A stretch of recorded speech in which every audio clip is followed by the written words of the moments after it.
Suite à la formation analyse des médias, qu'est-ce que vous retenez de cette journée? Alors tout d'abord, qu'il ne faut pas prendre pour argent comptant les informations qu'on nous donne. Le mieux, c'est de chercher par nous-mêmes les sources, pour avoir plus de diversité au niveau des sources. Que selon les pays, la liberté d'expression n'est pas la même aussi.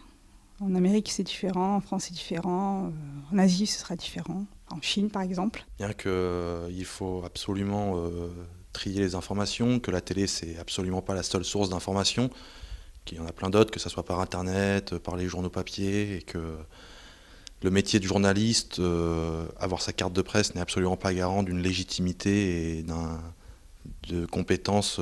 N'importe qui peut l'avoir à partir du moment où il travaille pour un journal. Sur Internet, on peut trouver plein de choses. C'est-à-dire qu'il faut savoir les trier surtout, parce qu'en fait, on dit qu'Internet, c'est une bibliothèque, mais c'est aussi une poubelle. Donc il faut savoir faire le tri entre toutes ces informations, ce qui est bon, ce qui est valable, savoir se repérer notre positionnement par rapport à ça.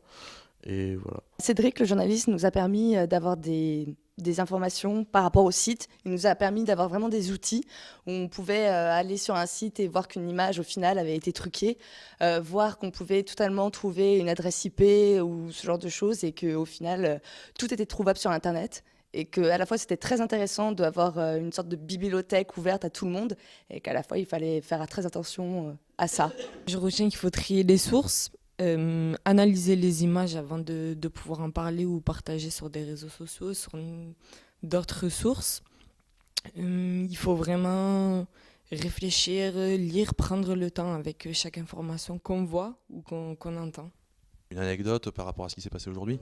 Oui, on peut accéder à des fichiers en tapant certains mots. Sur certains protocoles, on peut trouver des fichiers qui normalement sont secret défense. Ne doivent pas être là normalement, quoi.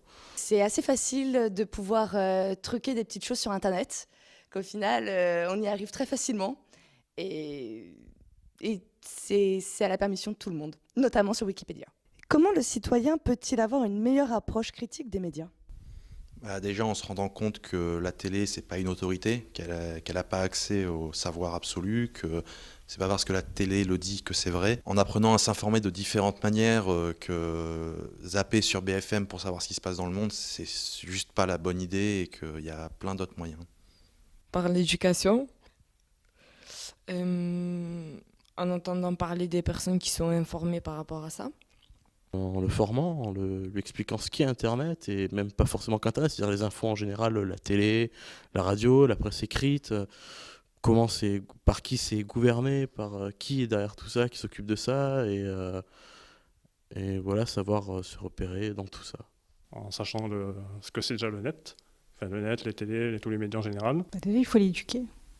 Il faut qu'on lui apprenne à avoir les outils pour chercher, c'est de la gymnastique en fait. C'est de la gymnastique, il faut travailler.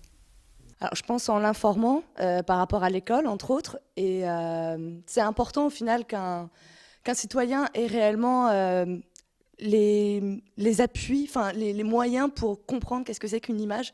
Parce qu'on apprend à lire, on apprend à marcher, mais on n'apprend pas à décrypter une image. Et je trouve que c'est quand même dommage parce qu'on vit dans un monde justement avec plein d'images et on ne sait pas réellement qu'est-ce que c'est qu'une image et quelle influence elle a sur nous, et qu'au final une image ça fait aussi des clichés et que c'est ça aussi qu'il faut combattre.